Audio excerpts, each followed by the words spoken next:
it's me. Sorry. I am 38 weeks today. Well, yesterday, so I'm 38 weeks and 1 day pregnant. I didn't feel like doing a video yesterday. I was too tired, so I'm doing it today. 38 weeks. This will be my last week pregnant, because as you may or may not know, I'm scheduled for my C-section on week 39. So anyways, to start me off, I had a question from one of my subscribers. I guess she's about 13 weeks pregnant, and she was asking about gas, and if I was experiencing gas or had gas at any point in the pregnancy. So I thought I'd answer that first thing. In the very beginning of the pregnancy, I had gas. Trying to think back, and it almost confused me for you know, the fluttering in your stomach that you feel the baby move. You think the baby's moving. So it was like around week 16, you know, through 19, I think, was the gas that was kind of bad.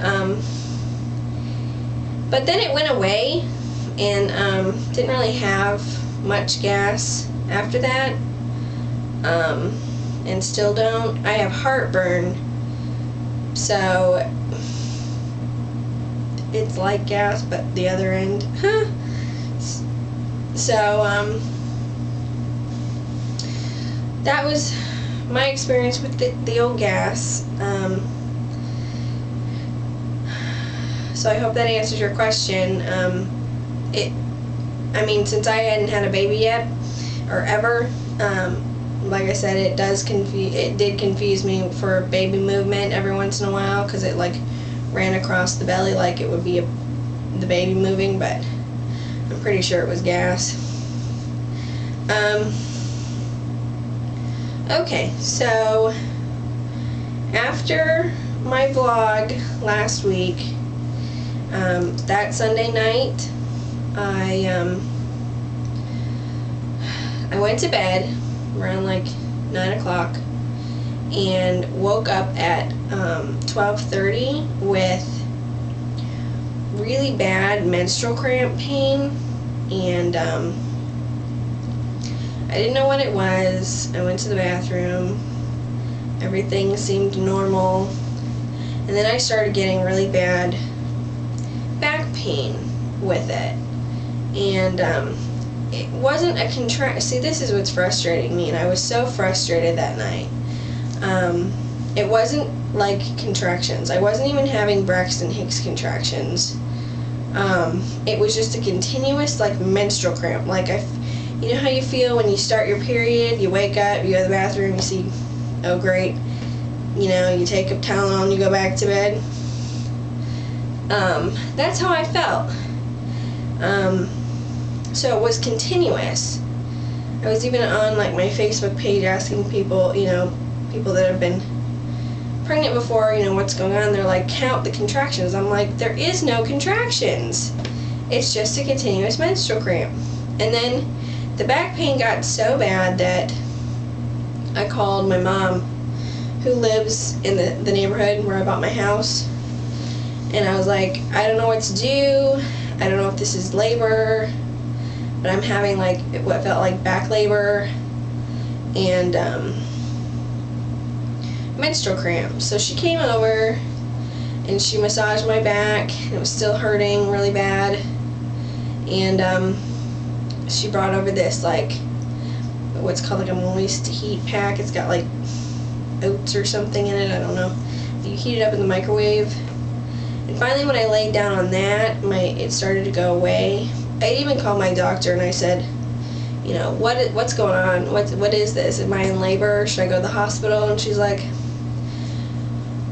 well, it sounds like, the start of pre-labor, it could do one of two things. It could continue and get worse, and then you start having contractions, or it can go away. So at like 4 a.m. it finally subsided. I let my mom go home around like 2 though, because I was not going to keep her up if we weren't going to the hospital. So around like 4 a.m. it went away, but I called my boss. Well, I called his answering machine at work, and I was like, look, this is what I've been going through, and I'm not going to make it into work. So I didn't go to work Monday. Monday, after I slept, I was fine. No cramping, nothing. And so that was frustrating. And so then I was fine to go to work Tuesday. Go to work Tuesday. On the way to work, I'm starting to have Braxton Hicks contractions. And they're coming like at every 10 minutes. So I'm frustrated. And then all of a sudden I start getting the cramping again. And it's the continuous menstrual cramp. So I took a Tylenol, and I sat at my desk, and I was like making these cringing faces because it hurt. And I work with a lot of nurses, so they're like, are you okay? Are you sure you're okay? So I finally called my doctor, because one of the ladies said that's what she felt like while she was in labor, and like an hour after she got to the hospital she had a baby. So I called my doctor's office, and I said, what should I do? So they got me in right away, of course, with the doctor that I don't like, who's all like, oh, everything's fine. She doesn't seem to have any concern for anyone. She's just like, oh, that's completely normal. You're fine. You're fine. You're fine. You're hallucinating. She's one of those people, and I just really dislike that. But so I go in, and I had to pee in a cup, and they tested for something, and the nurse was like, oh, you have blood in your urine. So that freaked me out. She's like, you could have a kidney stone, or you could have a bladder infection. So then I'm in the doctor's office, I'm waiting, and she comes in. Oh, that's just normal, because all the pressure down there, and to have blood in your urine. And she checked me for dilation. I wasn't dilated, so I'm thinking I'm going through all this crap for nothing. And then she feels for the baby, and she's like, oh, the head's in the great position. And I'm like, well, it would be if that was the head. So she's like, are you sure this baby's breech? I'm like, yeah, I've been working with the other doctor. If you look in my file, the baby's breech. I have a scheduled C-section. So she didn't even look in the file. She just grabbed the ultrasound machine next to the bed and, did the ultrasound. She's like, oh, yeah, you're right. There's the head right here. I was like, I know. So then I worked the rest of the week. I was fine. Didn't have any pain or anything.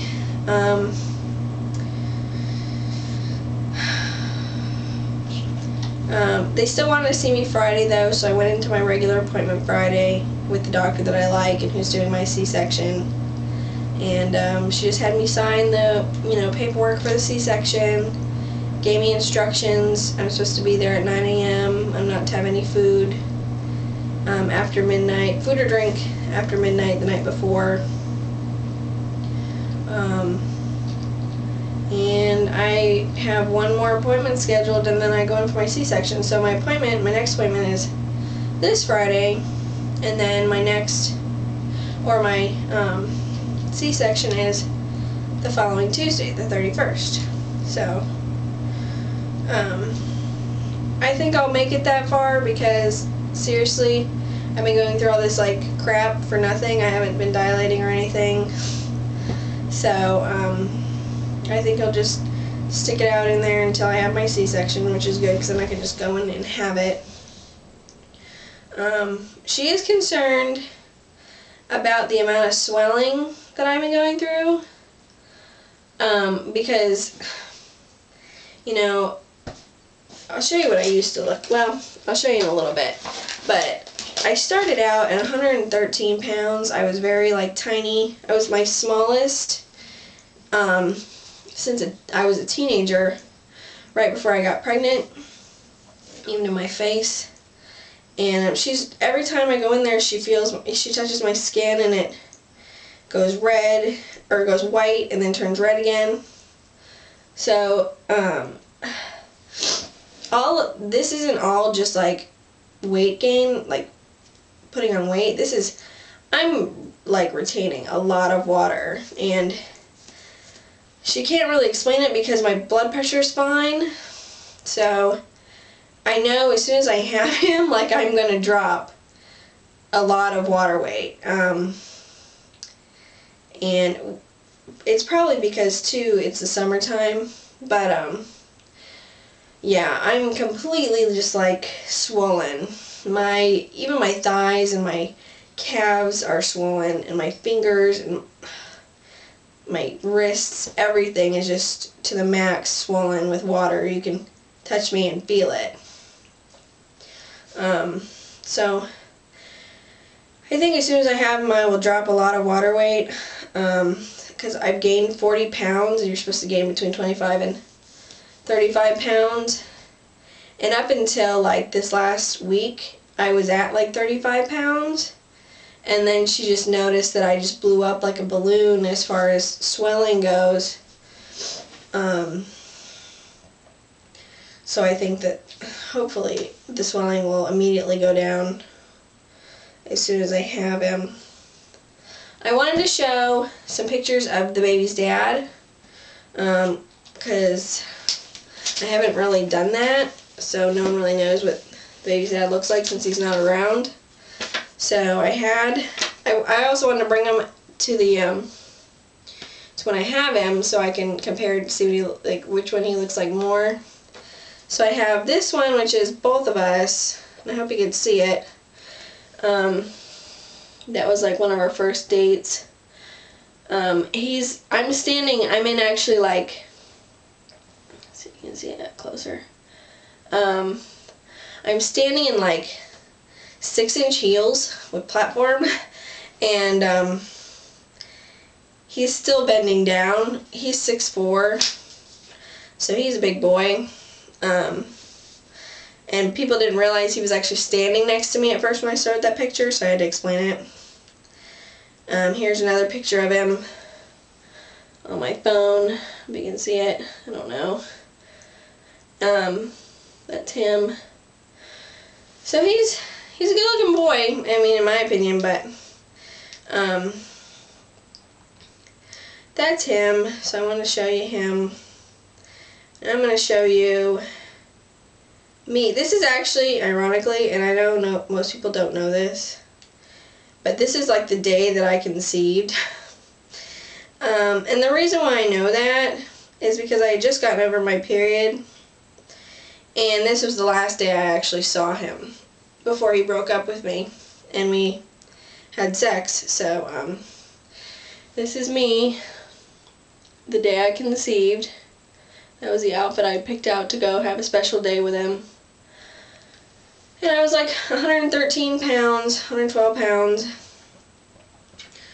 I'll show you a picture of my face so you can see a little better the amount of swelling that was in my face, or that's in my face now. So yeah, that's the baby's dad. That's me post or pre-pregnancy. The only thing I have to talk about is the C-section, which I already said was I have to be there at 9 a.m. So, I'll show you the belly, and hopefully you can see it, because I have to back the camera up.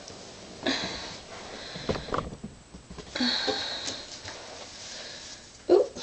So this is me, 38 weeks pregnant. Belly shot, and this will be the last belly shot because I'm not gonna have a 39-week vlog. The next video will be Damon with me in the video, so I don't know when that'll be after I have him, but I'll try to do it as soon as possible. So that's it.